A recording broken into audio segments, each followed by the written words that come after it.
Hello guys, welcome back to India's best YouTube channel for IT JEE Chemistry Advanced, and here I am with lecture number 11 of our reaction mechanism. Yes, this is a video from our paid playlist from our complete organic chemistry course, and the course is going on Chem IIT app, and you can download the app via the link given in description box. सो ये video public कर रहे हैं just to give you an update about the course की course कहाँ तक पहुँचा है और किस तरह से पढ़ाया जा रहा है. You can say kind of promotion of the course we are doing via this public video. Okay, और साथ ही साथ मैं फिजिकल केमिस्ट्री के लिए बता सकता हूँ आपको कि फिजिकल केमिस्ट्री का भी कोर्स पूरा कंप्लीट ऑलमोस्ट हो चुका है. हमारे केम IIT ऐप में अगर आप लेक्चर्स देखेंगे आपको मिलेगा. रेडॉक्स रिएक्शन अभी हम यूट्यूब पर कर रहे हैं. रेडॉक्स रिएक्शन का एक दो लेक्चर हार्डली बचा हुआ है जो कल आपको अगला लेक्चर मिलेगा रेडॉक्स रिएक्शन का. ठीक है, तो आप इसको बिल्कुल मोल concept, concentration terms, redox reaction properly follow करना चालू करो बेटा. बहुत अच्छे तरीके से सब कुछ कवर किया गया है और जितना ज़रूरत है जेई एडवांस के लिए उससे एक लेवल अप आपको पढ़ाया गया है. बहुत ज़्यादा इधर उधर की बातें नहीं, बिल्कुल straight forward to the point चीज़ें आपको मिलेंगी जो आपके लिए टाइम सेवर होंगी आपके प्रिपरेशन के दौरान. क्योंकि सबसे इम्पॉर्टेंट चीज़ है कि आपको किस चैप्टर को कितना समय किस तरह से देना है ये आपको पता होना चाहिए, और ये आपको आपके टीचर के द्वारा ही पता लग सकता है क्योंकि आपको अभी इतना एक्सपीरियंस नहीं होता है बच्चों को. ठीक है, तो इसीलिए आप जेई की प्रिपरेशन टीचर्स पे बहुत हद तक डिपेंड कर जाती है. बिल्कुल फैक्ट है ये बात. तो मैं बता रहा था रेडॉक्स रिएक्शंस, और उसके बाद हम आइडियल गैसेस भी बेटा यूट्यूब पर करेंगे. आइडियल गैसेस भी हम यूट्यूब पर ही करेंगे पब्लिकली. ऑर्गेनिक केमिस्ट्री का जो कोर्स है हमारा वो अगस्त तक हम एस्टिमेट कर पा रहे हैं कि कंप्लीट ख़त्म हो जाएगा. और 1 जुलाई से हमारे लाइव सेशंस भी स्टार्ट हैं जहां हमने जितने भी मॉड्यूल्स टेस्ट के फॉर्म में प्रोवाइड किए और अभी करते रहेंगे आने वाले समय में, उनको हम डिस्कस करेंगे बहुत अच्छे से, और लाइव डाउट्स भी जो भी बच्चों के हैं वो भी सॉल्व करेंगे. ठीक है, तो अगर आपने अभी तक कोर्स नहीं लिया है तो आप एक बार देख सकते हैं. इससे बेहतर चीज़ आपको और इतनी प्लान्ड तरीके से आपको चीज़ें कहीं नहीं मिलेंगी. बहुत ही प्लान्ड तरीके से लेक्चर आ रहे हैं. Right from what is nucleophile से हमने रिएक्शन मैकेनिज्म पढ़ना शुरू किया था, और आज हम आप पहुंचे हैं इलेक्ट्रोफिलिक एडिशन रिएक्शन की तरफ. यस, तो टुडेज टॉपिक इज इलेक्ट्रोफिलिक. आप ये लेक्चर देख सकते हैं अगर आपको इलेक्ट्रोफिलिक एडिशन रिएक्शंस में कुछ दिक्कतें हैं, आपको देखना है किस तरह से पढ़ाया जा रहा है, तो आप ये लेक्चर बहुत अच्छे से फॉलो कर सकते हैं. इससे पहले हमने nucleophilic addition reaction, acid base reaction, SN2TH reaction, then electrophilic substitution reaction of aromatic compounds, वो हमने पिछले 3 लेक्चर्स में किया. और आज हम इलेक्ट्रोफिलिक एडिशन रिएक्शन करने जा रहे हैं. तो इलेक्ट्रोफिलिक एडिशन रिएक्शंस, ये रिएक्शन जो है these are characteristic reactions of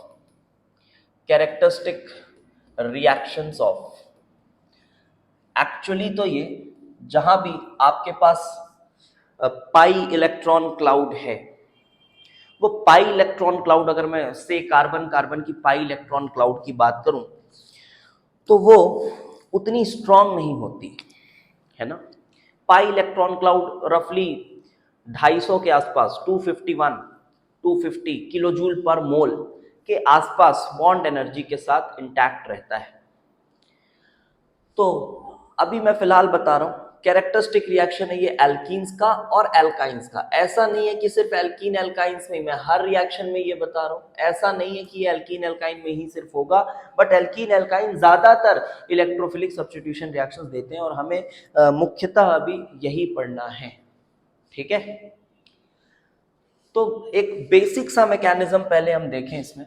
तो क्या होगा, इलेक्ट्रोफाइल ऐड हो रहा है. अब इलेक्ट्रोफाइल आएगा तो कौन है जो इलेक्ट्रोफाइल को अट्रैक्ट कर रहा है, तो ऑब्वियसली जो पाई इलेक्ट्रॉन क्लाउड है वो एक नेगेटिवली एक नेगेटिव डेंसिटी है, आप ऐसा सोच सकते हैं, और इलेक्ट्रोफाइल एक पॉजिटिवली चार्ज्ड स्पीशीज है, तो वो नेगेटिव डेंसिटी जो है वो पॉजिटिव चार्ज को इलेक्ट्रॉन क्लाउड प्रोवाइड कर सकती है उसके वेकेंट ऑर्बिटल में। और जब ये होता है ना रफली, तो ऐसा कुछ होता है, देखो सी डबल बॉन्ड सी, अभी पूरा एग्जैक्ट मैकेनिज्म पढ़ेंगे, हो सकता है 2 लेक्चर लग जाए हमें इलेक्ट्रोफिलिक एडिशन पढ़ने में, ठीक है। So this is C double bond C, you have to imagine it like this, यहाँ पर E प्लस है तो बेटा कोई X माइनस भी होगा, है ना। E प्लस अकेला तो होगा नहीं आपके पास सोल्यूशन में, E प्लस है तो X माइनस भी होगा। तो ये तुम्हारा जो पाई इलेक्ट्रॉन क्लाउड है, this is your pi electron cloud, और ये क्लाउड इलेक्ट्रोफाइल को डोनेट होता है लाइक दिस।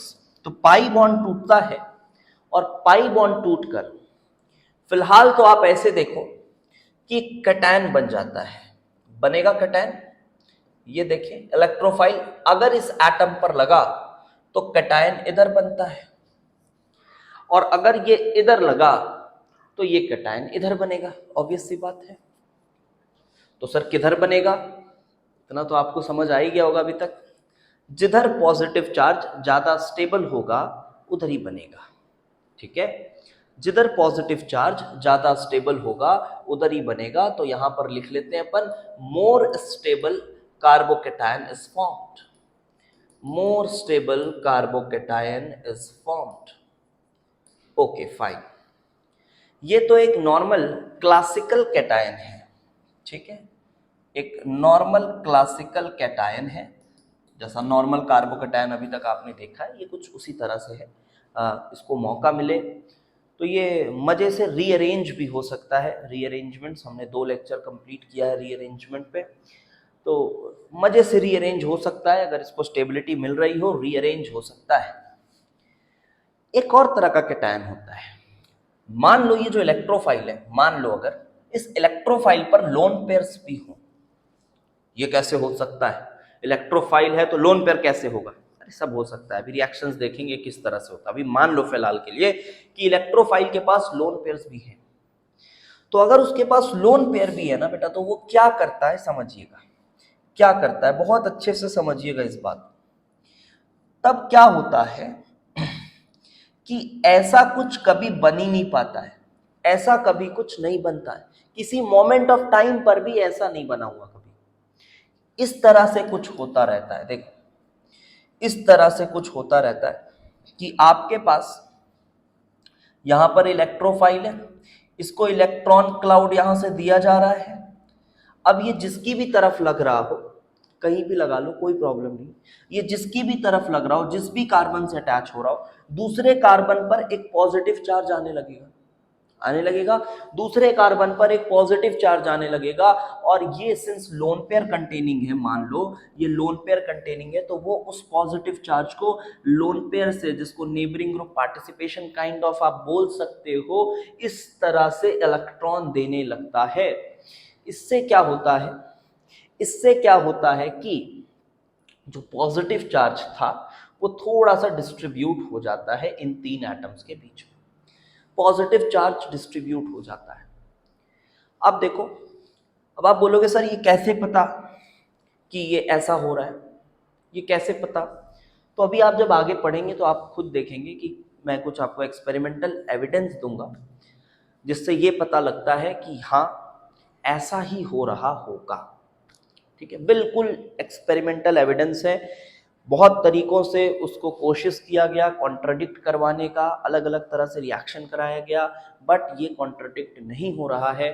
और मैं पूरे आपको पेपर्स तो नहीं दे सकता इसके रिसर्च वाले, और जो जो एक्सपेरिमेंट्स कराए गए वो तो फिर इसी रिएक्शन को पढ़ते रह जाओगे, है ना। तो आपको मान लेना है कि हाँ ऐसा होता है, और ये कुछ इस तरह से हो रहा है, तो ये बेटा कुछ इस तरह का कैटायन बनता है, ये कुछ इस तरह का कैटायन बनता है, you can call it bridged cation, ये कुछ ऐसा, दिस इज ब्रिज्ड कैटायन। क्या खासियत है ब्रिज्ड कैटायन की, देखो ब्रिज्ड कैटायन की मैं आपको खासियत बताता हूं। क्या होता है कि स्टीरियो केमिस्ट्री भी थोड़ी इफेक्ट होती है इससे, स्टीरियो केमिस्ट्री भी थोड़ी सी इफेक्ट होती है। देखते हैं कैसे क्या इफेक्ट हो रहा है। अभी फिलहाल पहला स्टेप समझ आया कि आपके पास कोई पाई इलेक्ट्रॉन क्लाउड है कार्बन कार्बन का, और इलेक्ट्रोफिलिक एडिशन हो रहा है, इलेक्ट्रोफाइल आया, पाई बॉन्ड टूटी और पाई बॉन्ड टूटकर इलेक्ट्रोफाइल लग गया। अच्छा सर, तो ये हो ही क्यों रहा है? फिर वही घटिया सा सवाल। हो इसलिए रहा है क्योंकि इसके होने से डेल्टा एस यूनिवर्स पॉजिटिव है, डेल्टा जी नेगेटिव है, बस इसीलिए हो रहा है। ठीक है सर, लेकिन सर स्पॉन्टिनिटी तो कम हो जा रही है ना। देखो, दो अलग अलग चीजें थी, वो इसी में आकर जुड़ जा रही है, कुछ निकल नहीं रहा है, स्पॉन्टिनिटी तो कम हो जा रही है ना, मतलब रैंडमनेस तो कम हो जा रही है ना, एंट्रोपी आई मीन टू से, शायद स्पॉन्टिनिटी बोल दिया गलती से, तो वो तो कम हो जा रही है ना सर। तो कैसे हो रहा है फिर भी? अरे ये एनर्जेटिकली फेवरेबल है। क्या होगा कि आपका ये पाई इलेक्ट्रॉन क्लाउड जो टूट रहा है वो लगभग 250, एग्जैक्ट नंबर नहीं आता है, बट लगभग 250 किलो जूल पर मोल का होता है ये आपका पाई बॉन्ड जो टूट रहा है। और दो नए सिग्मा बॉन्ड बनेंगे, इलेक्ट्रोफाइल लगा और एक एक्स भी लगेगा आकर, तो दो नए सिग्मा बॉन्ड बनेंगे। तो वो रफली जो दो नए सिग्मा बॉन्ड बनेंगे वो 700 किलो जूल के अराउंड होते हैं। अब वो तो डिपेंड करेगा आपके एटम एटम पर भी, बट एक अगर मैं कुछ सैंपल लेके रफ वैल्यू बता दूं तो लगभग 700 किलो जूल के आसपास की एनर्जी रिलीज हो जाती है। तो आप देखें, ये एनर्जेटिकली ड्रिवन रिएक्शन है, बिल्कुल हो जाएगा। रिएक्शन के होने पर आप कोई सवाल मत उठाइएगा कि कैसे हो जा रहा है। हो रहा है भाई, हो रहा है। अब अगला स्टेप देखते हैं। इसमें हमें ऐड कराना है आपका X माइनस। तो अगर एक नॉर्मल क्लासिकल कैटायन बना हुआ है, ध्यान से देखना, यहां पर लगा हुआ इलेक्ट्रोफाइल, यहां पर क्लासिकल कैटायन, तो क्लासिकल कैटायन बना हुआ है, तो ये जो आपका X माइनस था साथ में, ऑब्वियसली वही आकर इसमें ऐड होगा। अब सिंस ये क्लासिकल कैटायन है तो ये पार्ट प्लेनर है, मैंने आपको न्यूक्लियोफिलिक एडिशन में ये सब अच्छे से समझा दिया हुआ है, ये प्लेनर है। और अगर ये प्लेनर है तो जो आपका X माइनस आ रहा है वो ऊपर से भी आ सकता है, नीचे से भी आ सकता है। मतलब अगर ये कायरल है, अगर ये कायरल है, तो अगर ये कायरल है इस X माइनस के लगने के बाद, है ना, X माइनस के लगने के बाद, तो फिर यहां चलो ठीक है, जैसा है वैसा ही रहेगा यहां। तो अभी आप फिलहाल ऐसा ही मान लो, C एंड दिस इलेक्ट्रोफाइल आकर यहां पर लगा दिया हमने। ये वाला सेंटर, ये जो पॉजिटिवली चार्ज्ड सेंटर है, ये सिंस प्लेनर है तो X माइनस इसमें जो लग रहा है ये ऊपर से भी लग सकता है, नीचे से भी लग सकता है। इस वजह से हम ये कहेंगे कि यहां ये जो X लग रहा है इसकी दोनों कॉन्फ़िगरेशन पॉसिबल है, बोथ कॉन्फ़िगरेशन पॉसिबल। इस पोर्शन पे बस नजर डालो अभी, बोथ कॉन्फ़िगरेशन पॉसिबल, R भी पॉसिबल है, S भी पॉसिबल है। अगर वो कायरल है तो ऑब्वियसली, अगर ग्रुप सेम लगे हुए हैं, यहाँ पर मिथाइल मिथाइल सेम लगा हुआ है, तब नहीं बोल सकते हैं। अगर वो ग्रुप्स अलग अलग लगे हुए हैं तो it is obviously both R and S configurations are possible यहाँ पर। बट इधर देखें क्या होगा। अच्छा, यहाँ पर भी सेम वही बात है, क्योंकि आप जब यहाँ पर लगा रहे हो तो यहाँ इलेक्ट्रोफाइल आप लगा रहे हो, तो ये भी एक प्लेनर स्पीशी, तो इलेक्ट्रोफाइल भी जो यहाँ लग रहा है ये ऊपर नीचे दोनों तरफ लग सकता है। ठीक है, इलेक्ट्रोफाइल भी ऊपर नीचे दोनों तरफ लग सकता है, कोई इशू नहीं है, कोई इशू नहीं है, दोनों तरफ लग सकता है, इंडिपेंडेंट है। अगर ये भी कायरल हो गया, ये भी कायरल हो गया, दोनों कायरल हो रहे हैं E और X के लगने के बाद, तो हाँ आप बोल सकते हो कि 4 आइसोमर्स बन जाएंगे। समझ पा रहे हो? स्टीरियो समझना अच्छे से, स्टीरियो समझना, 4 आइसोमर बन जाएंगे अगर ये दोनों कायरल हो रहे हैं। फॉर एग्जाम्पल अगर मैंने कुछ ऐसा लिया, CH3H double bond CH3 and H, suppose ऐसा लिया मैंने, तो बेटा जब मैंने यहाँ पे E लगाया, इलेक्ट्रोफाइल लगाया E, अब ये प्लेनर स्पीशीज में E लगा है तो ये ऊपर नीचे दोनों तरफ से लग सकता है।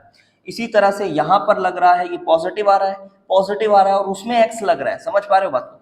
आपने स्टीरियो मेरे से अगर पढ़ा होगा तो ज्यादा अच्छे से रिलेट कर पाओगे, ठीक है, तो ज्यादा अच्छे से रिलेट कर पाओगे। और ये X ऐसा, तो ये भी कायरल है और बिल्कुल ये फ्री है भाई, फ्री है। आर एस कैसा भी हो सकता है, आर एस कैसा भी हो सकता है, और ई और एक्स अलग है तो कहीं भी प्लेन ऑफ सिमेट्री भी नहीं आ रही होगी।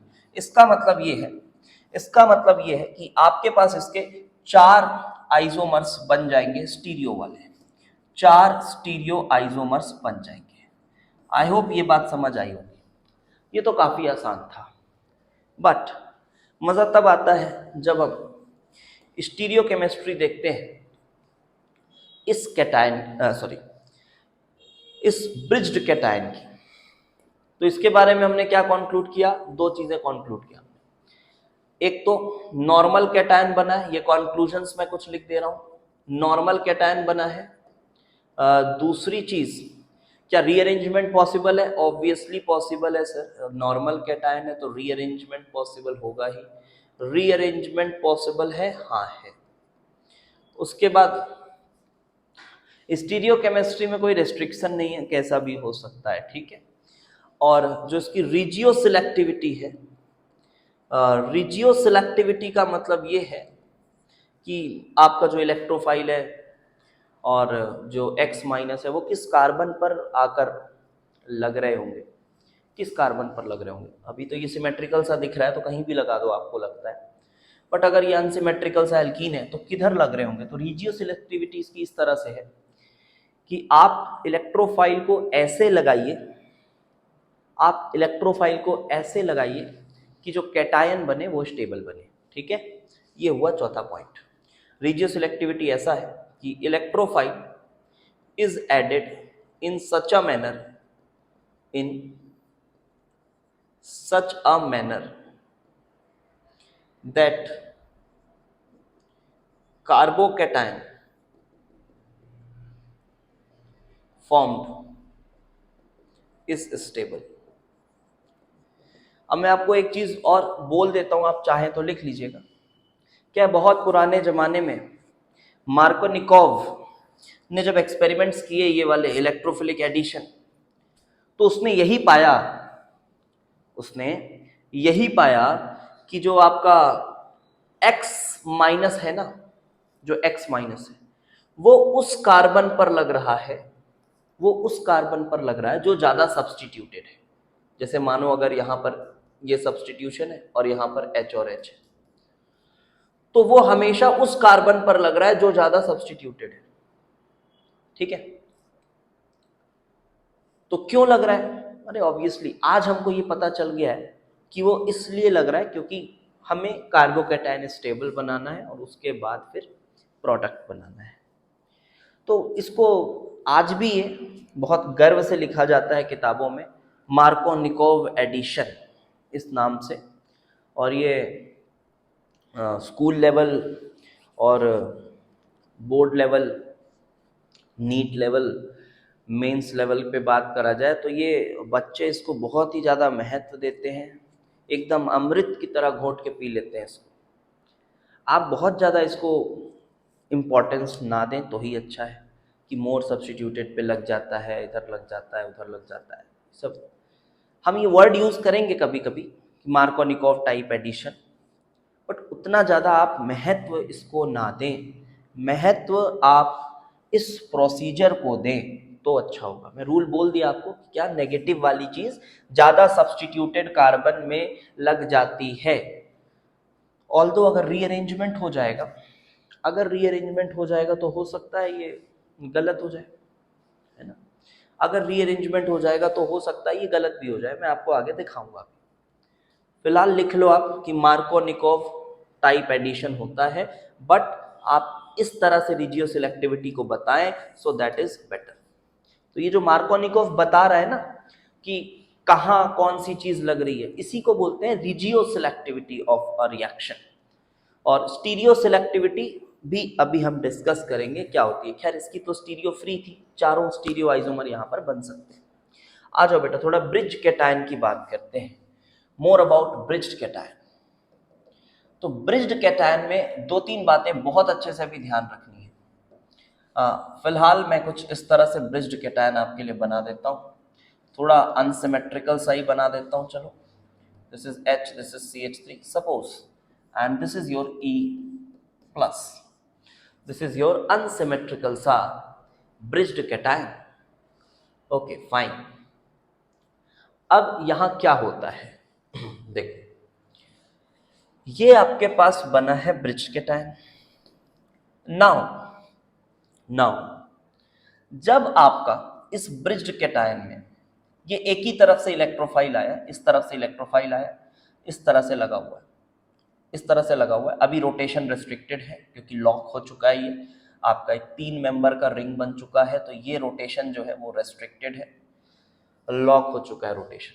अब ये खुलेगा जब, तो ऑब्वियसली ना बैक अटैक होगी, मतलब जो आपका एक्स माइनस है वो इसके या फिर इसके एंटी बॉन्डिंग पर ये पीछे अटैक करके इसको ओपन करेगा। ओके, इसके एंटी बॉन्डिंग पे आप देख सकते हो पीछे से ही अटैक होगा। ये आपका बॉन्डिंग ऑर्बिटल है, यहां कहीं इसका एंटी बॉन्डिंग ऑर्बिटल होगा, यहां पर कहीं इसका सिग्मा स्टार होगा और वहां पर होगी अटैक। तो जब भी बेटा, इवन अपन आगे पढ़ेंगे SN2 रिएक्शंस, तो जब भी ऐसे एंटी बॉन्डिंग सिग्मा स्टार पर ऐसे अटैक होता है ना, तो ये वाला जो कार्बन आपका है पीछे से अटैक हुआ है, इस पे पीछे से अटैक हुआ है, तो ये वाले कार्बन की जो कॉन्फ़िगरेशन है वो इन्वर्ट हो जाती है। कॉन्फ़िगरेशन इसकी इन्वर्ट हो जाती है। Very important point, configuration of this carbon is inverted, invert हो जाती है। फैक्ट की तरह ध्यान रखो, ठीक है। और दिख भी रहा है कि आपको ये इधर से आ रहा है तो ये इधर से जा रहा है, तो ये ऑब्वियसली अगर ये दोनों सेम प्रायोरिटी के हैं, जो RS कॉन्फ़िगरेशन निकालते समय हम प्रायोरिटी बताते हैं, तो अगर ये सेम प्रायोरिटी के हैं तो आप ये बिल्कुल देख सकते हैं कि अगर ये R था तो ये S हो जाएगा, और मोस्ट ऑफ द क्वेश्चंस में सेम प्रायोरिटी के ही रहते हैं। तो अगर ये R कॉन्फ़िगरेशन का तो अब वो S कॉन्फ़िगरेशन का हो जाएगा। वही मैं कह रहा हूं कि R का था तो S का हो जाएगा। हाँ, प्रायोरिटी ऑर्डर सेम रहना चाहिए, लेकिन वो लगेगा हमेशा इस फैशन में कि वो इन्वर्ट कर रहा है, ठीक है। तो ये हुई इसकी स्टीरियो सिलेक्टिविटी। तो स्टीरियो सिलेक्टिविटी में हम कहते हैं इस तरह के एडिशन को कहते हैं बेटा anti addition. Yes, this is called anti addition. ये वर्ड मैं अभी पहली बार यूज कर रहा हूं अपने रिएक्शन मैकेनिज्म के लेक्चर में। This is anti addition. ये पीछे से एडिशन होता है, और जब भी एंटी एडिशन होता है, जिस भी कार्बन पर अटैक होगा वो अगर कायरल था तो उसकी कॉन्फ़िगरेशन इन्वर्ट हो जाएगी, दिस इज एंटी एडिशन। और स्टीरियो को बहुत अच्छे से समझने के लिए आपको मेरी स्टीरियो आइसोमेरिज्म अच्छे से पढ़ना होगा। मैंने उसमें RS का बहुत यूज किया है सभी चीजों को बढ़ाने के लिए, आपने देखा होगा तो अच्छी बात है। तो स्टीरियो सिलेक्शन एंटी एडिशन है। अब बात आती है रिजियो सिलेक्शन। तो इसकी रिजियो सिलेक्टिविटी कैसी है? सर अगर अभी तो सर सेम है, ठीक है, दोनों सेम ही दिख रहा है कार्बन, लेकिन अगर ये अनसिमेट्रिकल काइंड ऑफ हुआ, यहां पर कुछ अलग ग्रुप्स लगे हुए, यहां पर कुछ अलग ग्रुप्स लगे हुए, तब मैं X माइनस का अटैक किधर कराऊंगा? तो मेरी बात को अभी ध्यान से सुनना, ठीक है। इंपॉर्टेंट पॉइंट, इस कॉन्सेप्ट पे बहुत सवाल आए हुए हैं, ऑल्दो थोड़ा सा आउटडेटेड हो गया ये कॉन्सेप्ट क्योंकि पूछ चुका गया है इस पे सवाल, बट बिल्कुल पॉसिबल है कि आगे भी आने वाले समय में आपको इस पे अच्छे खासे सवाल मिलेंगे, ठीक है। तो जब भी आपके पास ऐसा ब्रिज कैटायन है, आप ये मान लीजिए पहली चीज, ये इतना सफिशिएंटली हाई पॉजिटिव चार्ज नहीं है, सुनिएगा ध्यान से, इतना सफिशिएंटली हाई पॉजिटिव चार्ज नहीं है कि ये रीअरेंज कर पाए। पहली बात तो रीअरेंजमेंट तो नहीं होगा, positive charge is not sufficient to rearrange, so no rearrangement is possible, rearrangement नहीं होगा।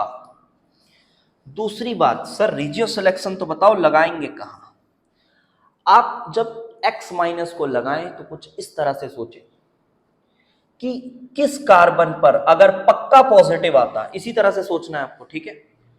किस कार्बन पर अगर आप पक्का पॉजिटिव बनाते, क्योंकि ये पॉजिटिव चार्ज दोनों में डिस्ट्रीब्यूटेड है काइंड ऑफ, और इलेक्ट्रोफाइल में भी फॉर्मल चार्ज है, तो ये काइंड ऑफ सभी में थोड़ा थोड़ा डिस्ट्रीब्यूटेड है, ठीक है।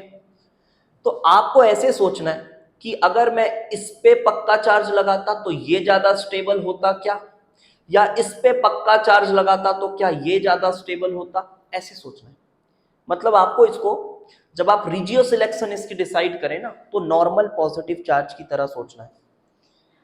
सर ये तो अजीब सी बात लग रही है। हाँ, अजीब सी बात है। मैं ये बोल सकता हूं कि इसकी जो रिजियो सिलेक्शन है वो एक पक्के पॉजिटिव चार्ज की तरह से डिसाइड होती है, लेकिन वो पक्का पॉजिटिव चार्ज इतना पक्का नहीं है कि वो रीअरेंज कर पाए, इतना फ्री नहीं है, बट इतना फ्री है कि रिजियो सिलेक्शन डिसाइड कर सके, ठीक है। शुरू शुरू में ये सब बच्चों को थोड़ा सा टफ लगता है, बट समय आगे बढ़ते बढ़ते बढ़ते ये सब चीज़ें आप ऐसे ऑन टिप्स करोगे, बहुत आसान हो जाएगी आपके लिए, ठीक है। शुरू में थोड़ा सा लगता है, अभी बस आप डाइजेस्ट करिए। So no rearrangement is possible. And second thing is regioselection कहां पे करना है, तो एक्स माइनस, ये जो एक्स माइनस है, attacks on the carbon which is या फिर कार्बन which can hold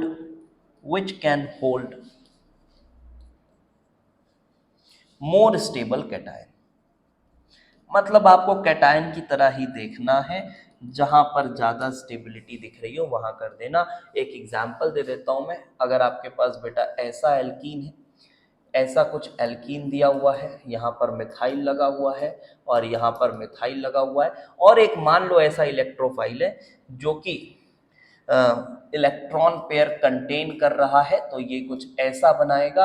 अब आप X माइनस का अटैक उस कार्बन पे कराइएगा, उस कार्बन पर कराइएगा जहां पर पॉजिटिव चार्ज ज्यादा स्टेबल है। तो देखो यहाँ का पॉजिटिव अगर होता तो वो दो मिथाइल के प्लस H प्लस I से स्टेबलाइज हो रहा होता और ये इस तरह से खुल जाता। और ध्यान दें कि यहाँ पर एंटी एडिशन ही होगा। एंटी एडिशन का मतलब ये है, बहुत लोग ऐसा सोच लेते हैं एंटी एडिशन का मतलब क्या, एंटी एडिशन का बहुत लोग मतलब ये सोच लेते हैं कि अच्छा ये जो फाइनली बना रहेगा ना, तो बस इसको ऐसे ऐसे बना देना है, E और X ऐसे ऐसे बना दो तो ये तो एंटी एडिशन हो गया। अबे ऐसे नहीं सोचना एंटी एडिशन, ठीक है ऐसा बना रहता है, गलत भी नहीं है, बट सोचना ऐसे नहीं है। अबे ये अभी ऐसा बना हुआ है तो इसको थोड़ा सा सिग्मा बॉन्ड है, ये तो एकदम रोटेट कर ही रहा है वेरी हाई फ्रीक्वेंसी के साथ, तो ये अगले मोमेंट पर कुछ इस तरह से भी तो हो सकता है। हाँ मैं मान रहा हूँ ये तुम्हारा ऊपर नीचे चेंज हो जाएगा, ये तुम्हारा चेंज हो जाएगा, बट ये ऐसे भी तो बना सकता हूँ, इधर चेंज करके ऐसे भी तो बना सकता हूं। तो आप अगर आप सिर्फ इसको देखकर डिसाइड कर लेते हो कि एंटी एडिशन है, ये गड़बड़ बात है, ऐसा नहीं करने का। एंटी एडिशन का मतलब ये है कि यहां जो कॉन्फ़िगरेशन थी वो वही रहेगी, ये कॉन्फ़िगरेशन वही रहेगी, ये वाली कॉन्फ़िगरेशन इन्वर्ट हो जाएगी। कॉन्फ़िगरेशन से सोचना तभी समझ में आएगा अच्छे लेवल पर। कॉन्फ़िगरेशन से सोचना, कोई ट्रिकबाजी कोई रट्टाबाजी करा ही नहीं है हमने। पूरी ऑर्गेनिक अभी तक जहां तक पढ़ी है एकदम कॉन्सेप्चुअली पढ़ा है, जहां एक्सपेरिमेंटल फैक्ट्स एंड एविडेंसेस की जरूरत है साथ में उसको भी लेकर चलें। जैसे ये एक एक्सपेरिमेंटल फैक्ट है, आपको इसको पता होना चाहिए कि हाँ यार यहाँ ऐसा होता है, यहाँ पर रीअरेंजमेंट पॉसिबल नहीं होती है, ये सब बात आपको अच्छे से आनी चाहिए। और स्टीरियो सिलेक्टिविटी तो मैंने बता ही दिया आपको, ठीक है। तो ये रही कुछ शुरुआती बातें रिगार्डिंग दी। इस पे क्वेश्चन भी करेंगे, अगले लेक्चर पे बहुत सारे क्वेश्चन करेंगे। अभी मैं सोच रहा हूँ थोड़ा इसको ठीक से और 2-4 एग्जाम्पल देके अच्छे से पढ़ा देते हैं। एक लेक्चर और करेंगे इलेक्ट्रोफिलिक एडिशन पर, क्या पता एल्कीन पर ही 2 लेक्चर लग जाए, और फिर एल्काइंस भी तो करना है, ठीक है। तो आपको अगर लग रहा होगा कि यार अभी तो आगे बहुत सारे चैप्टर बचे हैं, वो बच्चों को बहुत ऑब्सेशन होता है उन चैप्टर्स के साथ, सर वो एनसीईआरटी के चैप्टर्स कब कराओगे, हेलो अल्केन हेलोअरीन, फिर हाइड्रोकार्बन फिनॉल अल्कोहल कब कराओगे। मैं बता दूं वो सब बहुत आराम से बहुत जल्दी हो जाएंगे। और आधी से ज़्यादा चीज़ें जो हैं वो हमारी जो रिएक्शन मैकेनिज़्म है इसमें ही ख़त्म हो जा रहा है, इसमें ही आधी से ज़्यादा चीज़ें ख़त्म हो रही हैं। आपका आधा हाइड्रोकार्बन तो इसी में उड़ जाएगा। एल्काइल हैलाइड्स वाला जो पोर्शन है, हेलो एल्केन हेलोअरीन, वो ऑलमोस्ट ख़त्म हो जाएगा हमारे SN1 SN2 पढ़ाने में। एलिमिनेशन SN1 SN2 देखो आप जाके NCERT, उसमें है ही क्या। खैर NCERT क्या ही देखोगे ऑर्गेनिक के लिए, छोड़ी तो बहुत ही ख़राब है वो। मतलब आप अगर नॉर्मली हेलो एल्केन हेलोअरीन पढ़ते भी हो तो उसमें SN1 SN2 E1 E2 E1 CB EI elimination यही सब पढ़ते हैं विथ स्टीरियो केमिस्ट्री हो चुकी है। और ये चीज़ें हम आगे इसके बाद अगला जो रिएक्शन मैकेनिज्म है उसमें पढ़ेंगे। तो आपका हेल्केन हेलोअरीन ऑलमोस्ट खत्म है। हाइड्रोकार्बन में क्या पढ़ते हो आप? हाइड्रोकार्बन में इलेक्ट्रोफिलिक एडिशन पढ़ते हो एल्कीन एल्काइन के लिए, और उसके बाद फ्री रेडिकल सब्स्टिट्यूशंस पढ़ते हो एल्केन्स के लिए। तो वो भी हम ऑलमोस्ट 80% ऑफ रिएक्शन तो हमारे रिएक्शन मैकेनिज्म में खत्म हो जा रहे हैं। सर फिर नहीं पढ़ाओगे इसको? पढ़ाएंगे, बट इतना डिटेल में फिर से थोड़े ना पढ़ाने वाले हैं। अभी फिर क्यों पढ़ा रहे हैं? फिर तो सिलेबस ही चलता रहेगा 6 महीने और, है ना। तो ये जो चीज़ें हो गई हैं उस समय लिखाएंगे आपको हाइड्रोकार्बन में, कुछ चीज़ें रिपीट भी कर देंगे, बट हाँ ये लिखा देंगे कि yes this was discussed in that lecture, this was discussed earlier in that lecture. अगर चीज़ें बहुत बार रिपीट होंगी तो 4 बार वही वही चीज़ें थोड़ी ना पढ़ाएंगे। कॉमन सेंस रखें थोड़ा आप, है ना। चलिए अब मैं कुछ स्पेसिफिक नॉर्मल, अभी हम रिएक्शंस की थोड़ी बहुत बात करते हैं, स्पेसिफिक रिएक्शंस की। सबसे पहले कुछ आपको मैंने जो बेस है वो तैयार कर दिया इलेक्ट्रोफिलिक एडिशन का। स्टेबिलिटी देखनी कार्बोकेटायन की, 2 तरह के कैटायन बन रहे हैं, एक खुला कैटायन जो रीअरेंज कर सकता है, एक ब्रिज वाला कैटायन। अब एक एक करके हम रिएक्शन देखेंगे, समझेंगे कब कौन सा कैटायन बनता है। तो सबसे पहला जो रिएक्शन मैं आपको बताने जा रहा हूँ वो बताने जा रहा हूँ addition of halogens.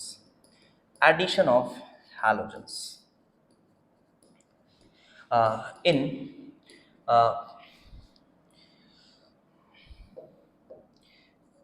aprotic media.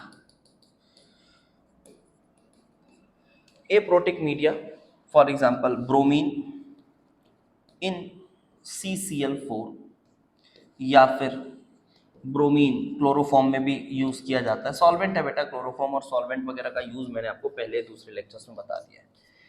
तो ब्रोमीन को क्लोरोफॉर्म में मिक्स करके, ऑब्वियसली ब्रोमीन थोड़ा नॉन पोलर स्पीशीज है तो थोड़े ऑर्गेनिक सॉल्वेंट्स में बेटर घुलता है। उसकी टेस्टिंग भी जब करते हैं ब्रोमाइड आयन की आप क्वालिटेटिव में, तो आप लेयर टेस्ट वगैरह यूज़ करते हैं जो कुछ इसी फिनोमेना प्रिंसिपल पर बेस्ड होता है। तो अगर बेटा यहाँ पर मैं लेता हूँ नॉर्मल सा एक एल्कीन, देखिए नॉर्मल सा एक एल्कीन, अभी मैंने लिया CH3 लगाया हुआ है, H लगाया हुआ है, H लगाया हुआ है।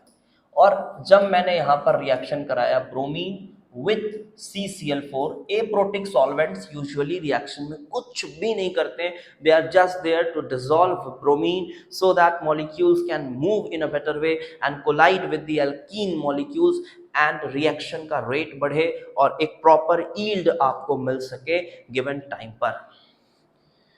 तो इसको अभी आप छोड़ें, आप इधर देखें अब होगा क्या।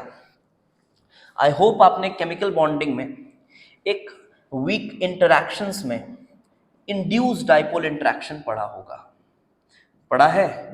जी सर पढ़ा है, non dipole induced dipole interaction. तो यहां भी कुछ ऐसा ही होता है। ये आपके पास पाई इलेक्ट्रॉन क्लाउड है और यहां पर पहले तो एक सिमेट्रिकल इलेक्ट्रॉन क्लाउड थी। ये बना नहीं है सिमेट्रिकल मुझसे, बट हाँ ठीक है, समझ लीजिए। This was a symmetrical electron cloud, but when it gets into the influence of this pi cloud, जैसे ही ये स्पाई क्लाउड के इन्फ्लुएंस में आएगा, ये वाला जो ब्रोमीन है इसके क्लाउड दूर शिफ्ट होंगे। You may call it because of repulsion with electrons.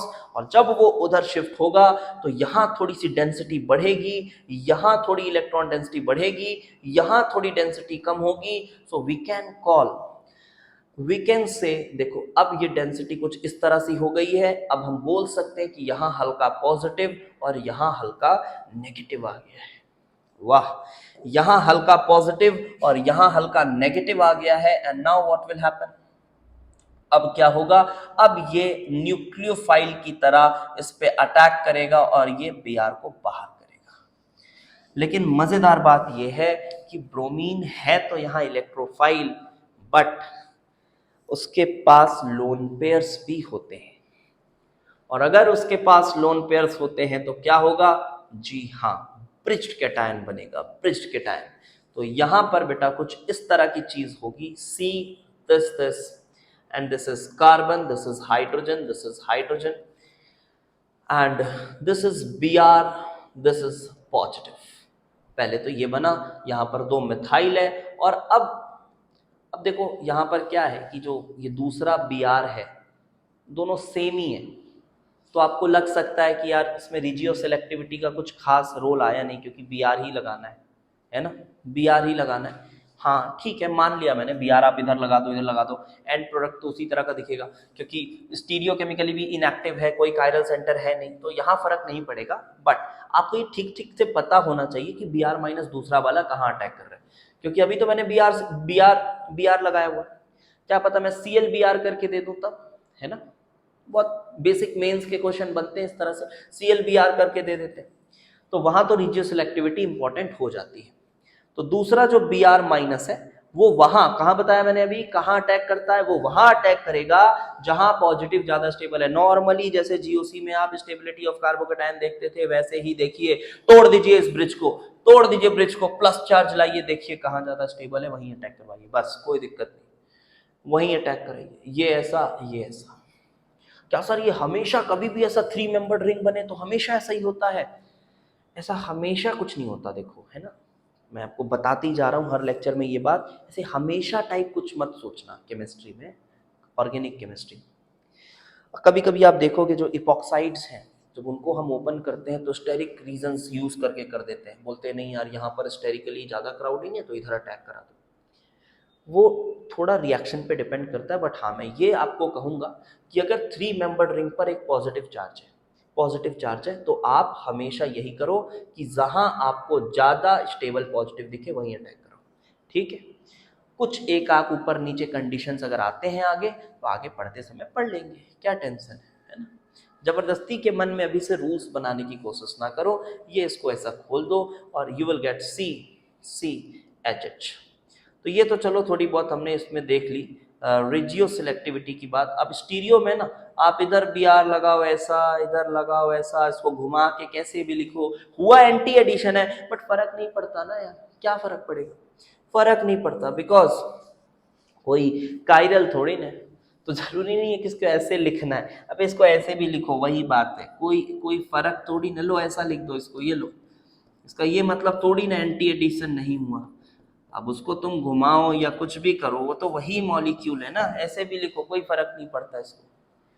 बहुत ऑब्सेशन रहता है ये एंटी एडिशन के साथ, ऐसे बना दिए तो एंटी एडिशन। अब हम अच्छे से समझेंगे एंटी एडिशन का असली मतलब। देखो ध्यान से, important discussion, very important discussion. Suppose करो मेरे पास यहां है ऐसा कुछ सिस एल्कीन, और इस सिस एल्कीन पर मैं Br2CCl4 का एडिशन कराना चाह रहा हूं। This is CH3, this is also CH3, this is H, this is H। इस पे मैं Br2CCl4 का रिएक्शन कराना चाह रहा हूं, Br2CCl4। अब आपको मैकेनिज्म पता है, और एक बार यही सेम काम मैं ट्रांस एल्कीन के साथ कराना चाह रहा हूं, ये ट्रांस एल्कीन के साथ। This is CH3, suppose this is here CH3, this is H and this is H। ये ट्रांस एल्कीन है, सेम रिएक्शन में इसके साथ कराना चाह रहा हूं। सर क्या फर्क पड़ता है, सब तो सेम बनेगा? नहीं, यहां सेम नहीं बनेगा, ठीक है, यहां सेम नहीं बनेगा, एंटी एडिशन हो रहा है सिस में। अब एक बात और मैं यहां पर ऐड करना चाहूंगा और आपको वार्निंग देना चाहूंगा इस बात की। मैं हमेशा ये करता रहता हूँ, बहुत बार ये चीज़ों को बताता रहता हूँ, क्योंकि बताना बहुत ज़रूरी है। आप मिसगाइडेड रहते हैं बहुत ज़्यादा समय, आपको लगता है कि हाँ मेरे से ये हो गया।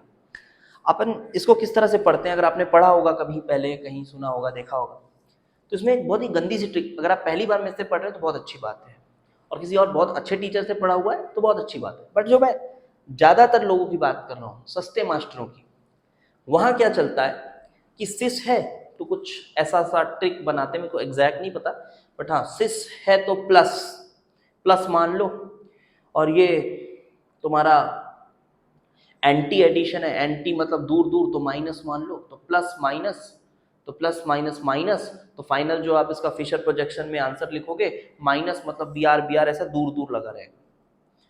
फिर यहाँ पर ट्रांस है तो माइनस मान लो, और ये एंटी एडिशन है तो माइनस होता है एंटी एडिशन, तो माइनस माइनस, ऐसा कुछ अजीब सा। आप आई होप आप समझ पा रहे हो। अगर आप इस तरह से पढ़ रहे हो ना तो बिल्कुल अपना तरीका बदल दो, परेशान हो जाओगे, कुछ भी नहीं बनेगा आपको, ठीक है, परेशान हो जाओगे आप, छोड़ दो उस मास्टर को, छोड़ दो बिल्कुल। अब आप थोड़ा प्रॉपरली देखिए यहाँ पर क्या होगा, ये आप इमेजिन कर पा रहे हैं, कुछ इस तरह से मैंने इस सिस एल्कीन को बनाया हुआ है, ये ट्रांस एल्कीन भी कुछ इस तरह से बना हुआ है। पहले तो मेरे को, मैं जस्ट ऊपर से बी आर ले जाके लगा रहा हूँ, ऊपर से लगाओ नीचे से लगाओ कोई दिक्कत नहीं है, ऊपर से मैं बी आर ले जाकर लगा रहा हूँ। तो जब मैं इस पे ऊपर से ले जाके बी आर लगाऊंगा, सिस वाले की बात कर रहा हूँ, तो क्या आपको समझ आ रहा है कुछ इस तरह की चीज होगी। अच्छा, इसके लिए प्री रिक्विजिट है कि आपने स्टीरियो आइसोमेरिज्म मुझसे पढ़ी हो, या फिर आपको ठीक ठाक कमांड हो आर एस कॉन्फ़िगरेशन का, कहीं और से भी पढ़ के तो कोई दिक्कत नहीं है। देखो एच एच, और ये यहाँ पर लगेगा बी आर और ये लगेगा ऐसा। क्या मैं बोल सकता हूँ कि ये काइंड ऑफ काइरल है? जी सर। क्या ये काइरल है? बोल सकता हूँ, जी सर बोल सकते हैं, कोई दिक्कत नहीं है। लेकिन क्या ये पूरी स्पीसीज ऑप्टिकली एक्टिव है? नहीं, प्लेन ऑफ सिमेट्री आ जाएगी, देख लीजिए। तो इसीलिए मैंने बोला ऊपर से लगाओ नीचे से लगाओ, कोई दिक्कत नहीं है, मीजो है कंपाउंड, ठीक है, मीजो है, कोई दिक्कत नहीं है। अब आप ध्यान से देखो, अब मान लो इधर की कॉन्फ़िगरेशन, क्योंकि ये है तो काइरल, काइंड ऑफ काइरल तो है, मान लो इसकी कॉन्फ़िगरेशन आर है। मैंने हमेशा इसी तरह से पढ़ाया है कि मान लो इसकी कॉन्फ़िगरेशन आर है, आर है, एस है, जो भी है, मैं मान रहा हूं। कुछ बच्चे ये कमेंट करते हैं निकाल के, सर ये आर, आर नहीं सर ये तो एस है। अरे छोड़ना यार, उससे क्या मतलब है तुमको, मान ले ये आर है, ठीक है। और तुम देखो अगर, तो ये अगर यहां मैं मिरर रखूं तो क्या ये इसका मिरर इमेज है? जी हाँ। और अगर मिरर इमेज होता है तो ये आर होता है, तो ये क्या होता है? एस होता है। जी सर, ये आर है तो ये एस है। अच्छा, ये बात समझ आ गई? हाँ। अब यहां पर बेटा मैं इस कार्बन पर बी आर माइनस का अटैक करा रहा हूं, कहीं भी कराओ एक ही बात है, मैं इधर करा रहा हूं। तो जब मैं इधर अटैक कराऊंगा तो क्या आपको समझ आ रहा है, क्या आपको समझ आ रहा है कि ये तो आर ही रहेगा after the attack? After the attack, देखो आफ्टर अटैक, ये बात हमने की है ना कि एंटी एडिशन हो रहा है। एंटी एडिशन का मतलब ये है कि कॉन्फ़िगरेशन इन्वर्ट हो जाता है। जी हाँ, अगर ये आर, ये एस था तो ये अब आर हो जाएगा, ये एस था तो ये अब आर हो जाएगा। यस, तो आफ्टर अटैक ये आर आर हो जाएगा। अच्छा, तो सर ये आपका शुरू में आपने इसको आर बनाया था, शुरू में आपने आर बनाया था, सर उसको आप ऐसे भी तो बना सकते थे, क्या फर्क होता? सर उसको आप ऐसे भी तो बना सकते थे। बहुत डिटेलिंग के साथ देख रहे बेटा, ढंग से देखना, आगे जब हम थोड़ा पहुंच जाएंगे, आगे के जो चैप्टर्स है ना, वहां पर मेरे को इतना एफर्ट नहीं लगाना पड़ेगा, तब आप ठीक ठाक अमाउंट में सीखे हुए रहोगे। देखो ये बी आर इस तरह से हमने लगाया प्लस, तो अब मैं बोल सकता हूं अगर ये आर था, अगर ये आर था तो अब ये एस हो गया है, से इसकी कॉन्फ़िगरेशन एस हो गई। और अब मैं जब इधर से बी आर माइनस का अटैक कराऊंगा तो ये एस था, तो ये एस था, तो ये इसका मिरर इमेज दिख ही रहा है, तो ये इनिशियली आर था, ये इनिशियली आर था, बट आफ्टर द अटैक ये आर क्या हो जाएगा? एस हो जाएगा। तो क्या आपको समझ आ रहा है कि आपके पास जो प्रोडक्ट आएगा वो या तो आर आर कॉन्फ़िगरेशन वाला आ सकता है या तो आर एस कॉन्फ़िगरेशन वाला आ सकता है, या तो आर आर या तो आर एस। और आपको I hope R R R S पे अच्छी कमांड होगी आपकी। तो कैसे बनता है बेटा आर आर और आर एस? क्या ये एक दूसरे की एनैंशियोमर होंगे? क्या आप देख पा रहे हैं दिस?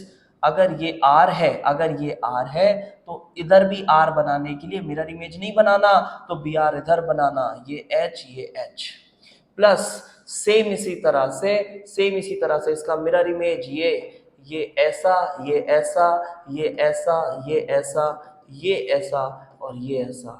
तो यहाँ पर आपको क्या मिल रहा है, यहाँ मिल रहा है आपको इनेंशियोमेरिक मिक्सचर। यस, यहाँ पर आपको इनेंशियोमेरिक मिक्सचर मिल रहा है। क्या होता है ना, ये इनेंशियोमेरिक मिक्सचर मिला। ठीक है, अब इसको फिनिश करें इसी तरह से।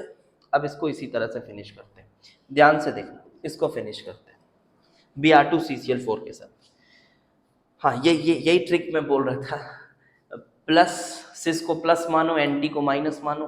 अभी आगे आप एक सिन एडिशन भी पढ़ेंगे, तो सिन एडिशन, सिन मतलब एक तरफ से, तो उसको प्लस मान लो, ट्रांस को माइनस मान लो। ठीक है ना, फिट भी हो जाता है दिमाग में, है ना। बट बहुत सस्ता लॉजिक है। अगर इसमें थोड़ा सा घुमा दिया मैंने इस बी आर को, तो वो सब चेंज हो जाता है सब कुछ।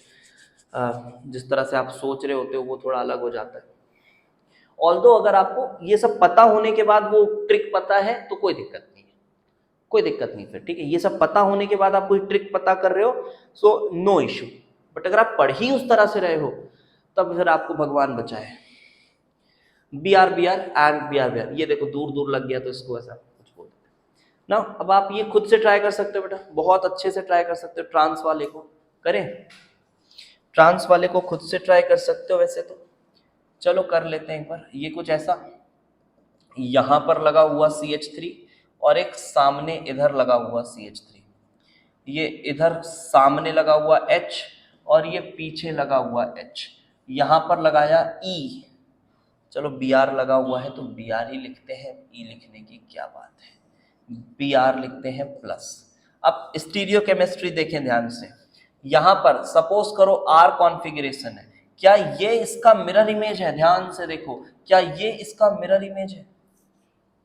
क्या ये इसका मिरर इमेज है? नहीं, ये इसका मिरर इमेज तो नहीं है। मतलब ये हुआ कि अगर ये R है तो ये भी R है। तो इनिशियली ना, इनिशियली देखो ये R R था या फिर S S था, इनिशियली ऐसा था। अब जब आप अटैक कराओगे बेटा, तो आपको पता है कहीं भी आप अटैक कराओ, ये कॉन्फ़िगरेशन S हो जाएगी, ये कॉन्फ़िगरेशन R हो जाएगी। दिख रहा है? यस, ये दिख रहा है। यानी आपको आर एस कॉन्फ़िगरेशन या एस आर कॉन्फ़िगरेशन ऐसा प्रोडक्ट मिलेगा। और yes, you might be knowing कि अगर मुझे आर एस बनाना है, दोनों इलेक्ट्रोफाइल, दोनों ये जो बी आर और बी आर जो ऐड हो रहे हैं, वो दोनों सेम है, वो दोनों सेम है, तो कुछ ऐसी बात हो जाएगी, ये B R and this is H H and CH3। तो ये अगर आर है तो ये एस है, लेकिन अफसोस ये एक मीजो कंपाउंड है। तो इसका दूसरा ये जो मिरर इमेज बन रहा है, वो कोई नया मॉलिक्यूल नहीं होगा, वो यही कंपाउंड होगा, क्योंकि इसमें POS है और ये एक मीजो है। अब मैं एक बात और बता दूं, लेकिन कुछ बच्चे क्या करते हैं, उसको इस तरह से याद रख लेते हैं कि यहाँ तो मीजो बनता है। उससे कुछ नहीं होगा बेटा, याद मत रखो, याद मत रखो। क्योंकि अगर मैंने यहाँ इलेक्ट्रोफाइल Br रखा हुआ है, तब तो मीजो बन रहा है, ठीक है। लेकिन अगर यही इलेक्ट्रोफाइल BrCl होता, तब क्या होता? तब मीजो थोड़ी ना होता। हाँ, अगर ये BrCl होता तब मीजो नहीं होता वो, तब तो वो उसका इनेंशियोमर ही बन जाता। तो यहाँ हमेशा इनेंशियोमर बन जाता है इस टाइप के रिएक्शन में, ऐसा नहीं है। अगर इलेक्ट्रोफाइल तुम्हारा अलग अलग टाइप का हो, जैसे अगर मैंने BrCl यूज किया होता, तो हाँ डेल्टा नेगेटिव इस पे होता, डेल्टा पॉजिटिव इस पे होता। तो लेकिन जो अटैक होता, बाद में अटैक होता, पहले तो ये इसके साथ एन से आपका ब्रोमीनियम आयन बनता, ब्रिज कट आयन बनता, बट अटैक Cl माइनस का होता, तो फिर तो बात अलग हो जाती ना। फिर तो ऐसा होता, यहाँ Br यहाँ Cl, BrCl तो कोई POS नहीं आती, POS नहीं आती तो उसका मिरर इमेज SR वो भी पॉसिबल होता, तब तो इनेंशियोमर बन जाता है।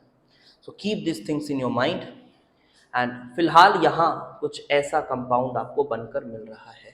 This is Br, this is Br, this is CH3, this is also CH3, this is H, this is H, this is a meso compound, this is a meso compound, yes, ये आपका एक meso compound है। तो I hope आपको cis trans जब होता है तो आपको उसकी जो स्टीरियो केमिस्ट्री है वो ठीक ठीक से समझ में आ गई होगी। ये पहला रिएक्शन देखा हमने। अब इसी तरह से एक और रिएक्शन आगे देखते हैं। Hydration of alkene is the next reaction that we will look for. Hydration of alkene, actually में इसको एसिड कैटलाइज्ड भी बोला जाता है। This is acid catalysed hydration of alkene. इसमें क्या होता है, देखिए सिंपल, ये अपने पास एल्कीन, और आप इसमें क्या करते हैं, पानी डालते हैं एसिड के साथ और हल्की हीटिंग करते हैं। ठीक है, आपका एल्कीन है, या फिर एल्कीन आपको लग रहा होगा अभी तो गैस है सर। ठीक है, मानो गैस है तो आप क्या करो, एक गर्म पानी लें जिसमें एसिड डला हुआ है, एसिड कैटलाइज्ड है, और उसमें इस गैस को पास कराएं। ठीक है, बढ़िया पास होना चाहिए वो गैस उसमें। और अब आप ये पाएंगे कि ये जो गैस है ये अल्कोहल बन गया है। यस, देखो अब ये अल्कोहल बन गया है, आप ये पाएंगे propan two ol is formed. Now reaction का जो मैकेनिज्म है, it is very easy to predict for you right now. बहुत आसान है, कैसे होगा, चलो देखो मैकेनिज्म, बहुत आसान मैकेनिज्म।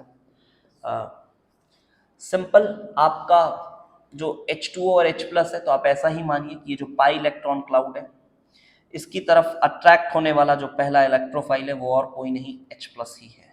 तो ये pi electron cloud H plus को मिलेगा, और H प्लस के पास दो संभावनाएं हैं, वो या तो बाहर लग सकता है तो यहाँ प्लस, और या तो वो अंदर लग सकता है तो यहाँ प्लस।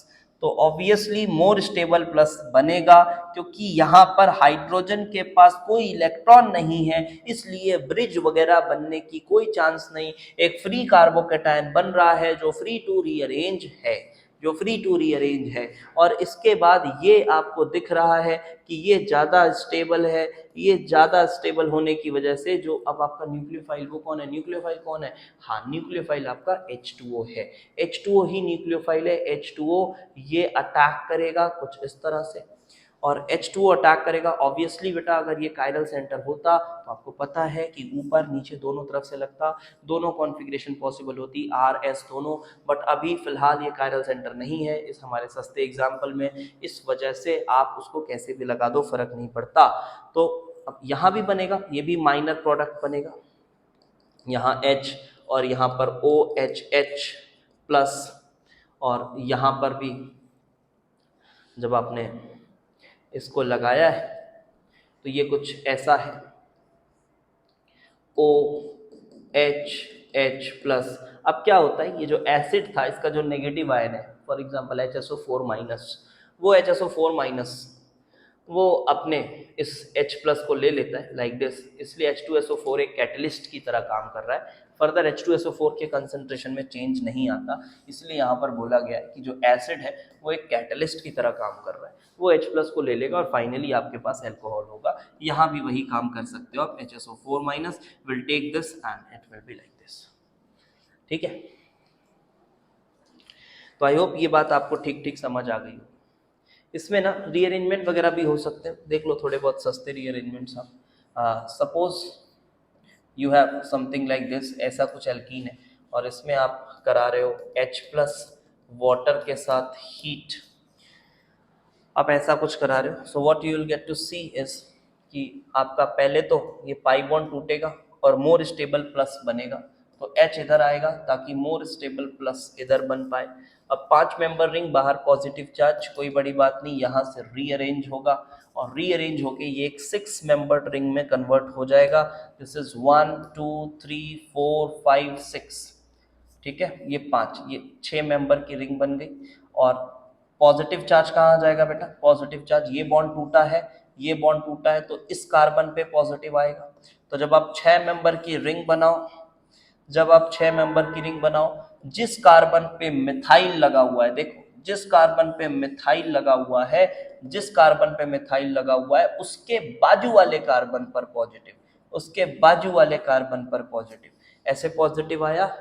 ठीक है, क्या यही OH लगा दे, नहीं यार, अभी एक और रीअरेंजमेंट हो सकती है। देखो, तो थियोरेटिकली जितनी भी रीअरेंजमेंट पॉसिबल है आप कराया करिए। ऑल्दो जो प्रोडक्ट मिलेगा ना, मैं आपको बता देता हूँ, ये जो रिएक्शंस होते हैं इसमें जितने ज़्यादा रीअरेंजमेंट्स होंगे, आपको देख के तो लग सकता है कि यार ये बढ़िया है, प्रोडक्ट हमें और स्टेबल स्टेबल सा मिलता जा रहा है, बट प्रैक्टिकली ये काम जो होता है ये इतना अच्छा नहीं होता है, क्योंकि जितने रीअरेंजमेंट होंगे, अब देखो किसी मोमेंट पर यहाँ प्लस रहा होगा, ध्यान से सोचना, वैसे तो करोड़ों मॉलिक्यूल्स हैं ना, करोड़ों क्या बोलूँ मैं, infinite number of kind of molecules हैं, तो जिस मोमेंट ऑफ टाइम पर यहाँ पॉजिटिव आ रहा होगा, हो सकता है पानी के कुछ मॉलिक्यूल्स अटैक कर जाए, तो ऐसा भी प्रोडक्ट आपको थोड़ा बहुत मिल सकता है ना, माइनर अमाउंट में मिलेगा बट ठीक है, मेजर आप थ्योरेटिकली इसको बोलते हो, कभी कभी ऐसा भी होता है कि इस तरह के प्रोडक्ट्स मेजर मिल जाते हैं, हाँ होता है, क्योंकि इतने सारे रीअरेंजमेंट्स होने के लिए थोड़ा टाइम लैप्स चाहिए,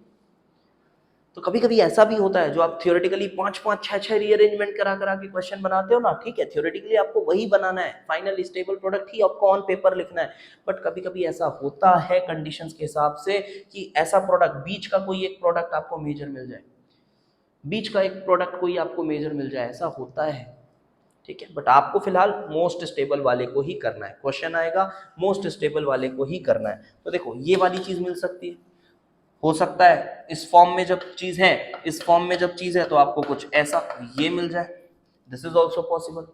अब आप यहां पर देख सकते हो कि दिस कैन फर्दर रीअरेंज ना, हाउ दिस हाइड्रोजन, ये it can undergo hydride shift, तो 1,2 hydride shift it can undergo, और ये हाइड्राइड शिफ्टिंग के बाद आपको एक और बेटर 3 डिग्री का 6 मेंबर्ड रिंग के साथ कार्बोकेटायन मिलेगा, this is the most stable carbocation that you can get out of this compound, and now you just have to,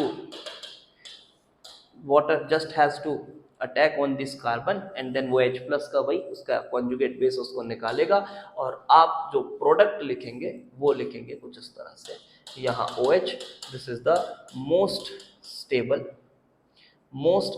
product possible, और आपको यही लिखना है। लेकिन अगर ऐसा क्वेश्चन आ रहा है कि what are the products, what are the possible products, और आपसे पूछ रहा है वो मोर देन 1 करेक्ट में, हाँ तो पॉसिबल प्रोडक्ट में आपको ये भी लिखना है, मैं बोलूँ तो इसके साथ साथ जो इधर वाला पॉजिटिव आएगा ना उसको भी लिखना है पॉसिबल में, ये वाला पॉसिबल में तो ये भी लिखना है, क्योंकि प्लस यहाँ बना, क्या पता प्लस इधर बन जाता, ऑल्दो कम स्टेबल है बट प्लस यहाँ बन जाता, प्लस यहाँ बन जाता, तो ये पॉसिबल है। लेकिन हाँ एक बात और मैं बताऊँ, ऐसा नहीं करना है आपको ना कि प्लस यहाँ बना तो सर 7 मेंबर रिंग ये भी पॉसिबल है सर, थोड़ा सा तो पॉसिबल होगा, नहीं ऐसा नहीं होता पॉसिबल, क्योंकि रीअरेंजमेंट पढ़ाते समय आपको मैंने ये बहुत अच्छे से बताया है बेटा कि आप रीअरेंज तभी कराते हैं जब जो चीज बन रही है वो पिछले वाले से स्टेबल हो, बाद में चल के स्टेबल हो जाएगी ऐसा नहीं होता, पिछले वाले से स्टेबल हो तभी वो स्टेप आकर होता है, तभी रीअरेंजमेंट कराते हैं। यहाँ पर देखो ये आपके पास एक 5 मेंबर्ड रिंग थी, 6 बन रही है, यस स्ट्रेन रिलीज हो रहा है, पिछले वाले से स्टेबल हो रही है, बना डाले, उसके बाद हाइड्राइड शिफ्ट हो रहा है, 2 डिग्री से 3 डिग्री में जा रहा है, पॉसिबल है, बना डाले, अगर और भी पॉसिबल होता कुछ तो भी कर जाते आप, क्योंकि आपको तो मोस्ट स्टेबल प्रोडक्ट ही रिपोर्ट करना होता है, मोस्ट स्टेबल प्रोडक्ट ही रिपोर्ट करना होता है, ठीक है। तो फिलहाल इस लेक्चर में इतना ही करते हैं, और अगले लेक्चर में हम इसके कुछ और थोड़े क्वेश्चंस देखेंगे रीअरेंज करा करा के थोड़े से टफ साइड में, और देन कुछ और रिएक्शंस पढ़ेंगे, जैसे हाइड्रोबोरेशन ऑक्सीडेशन, वो भी एक इलेक्ट्रोफिलिक एडिशन रिएक्शन है, ऑक्सीमर्क्यूरेशन डीमर्क्यूरेशन, ये सब हम रिएक्शन मैकेनिज्म में पढ़ रहे हैं, तो जब आप अल्कोहल्स में पढ़ोगे ये रिएक्शंस तो वहां मैं आपको फिर से डिटेल नहीं पढ़ाऊंगा, हाँ टॉपिक लिखाऊंगा, बोलूंगा yes we have done it in the that lecture, ठीक है, या फिर एक बार फटाफट से रिवाइज कर लेंगे उस समय पढ़ते समय, तो रिपीट तो देखो ऑर्गेनिक में कुछ कुछ चीजें होंगी ही होंगी, और रिएक्शन मैकेनिज्म हमारा इतना सॉलिड तरीके से पढ़ाया जा रहा है कि अगर आपने ये कर लिया तो आपको बहुत अच्छी लेवल की नॉलेज हो जाएगी ऑर्गेनिक केमिस्ट्री की, और ये रिएक्शन मैकेनिज्म के लगभग हम 18 लेक्चर प्लान कर पा रहे हैं, क्वेश्चंस के साथ साथ अगर जाएं काउंट करूं तो 20 लेक्चर आप मान के चलो, 20 लेक्चर अगर हमने इसके अच्छे से कर लिए, और फिर मेरी क्लेडन की जो 8 लेक्चर्स है वो खैर आप एडवांस प्लस लेवल पे जाना होगा तब करना, अभी फिलहाल कोर्स को ही फॉलो करो, वो जब पूरा कोर्स हो जाएगा उसके बाद वो 8 लेक्चर्स करना, ऑर्गेनिक के बिल्कुल राजा हो जाओगे आप, पक्का बता रहा हूँ मैं, ठीक है। तो फिर से वही बोलना चाहूँगा कि अगर आपने अभी ऐप नहीं इंस्टॉल किया है तो बिल्कुल आप जाएं, ऐप इंस्टॉल करें और ऑर्गेनिक केमिस्ट्री की जो हमारी कोर्स लाइव चल रही है, आप आएँ, पढ़ें, बहुत मज़ा आएगा आपको, इस बात की गारंटी है। और आई होप आपको ये जो लेक्चर था हमारा, ये भी अच्छे से समझ आया होगा, ठीक है। अगला लेक्चर भी हो सके तो पब्लिक करने की कोशिश करेंगे, ताकि इलेक्ट्रोफिलिक एडिशन तो कम से कम कंप्लीटली हम यहाँ पर एक बार पढ़ा दें। फिजिकल केमिस्ट्री आपको रिडॉक्स रिएक्शन कल लेक्चर मिल जाएगा। एक चीज़ और है, हमारा जो फिज़िक्स का चैनल है कोहेरेंट फिज़िक्स बाय वैभव सर, कोहेरेंट फिज़िक्स बाय वैभव सर, ये भी हमारा ही चैनल है, तो आप इसको भी जाकर एक बार चेकआउट कर सकते हो। बहुत अच्छी अच्छी चीज़ें आपको इसमें मिल जाएंगी।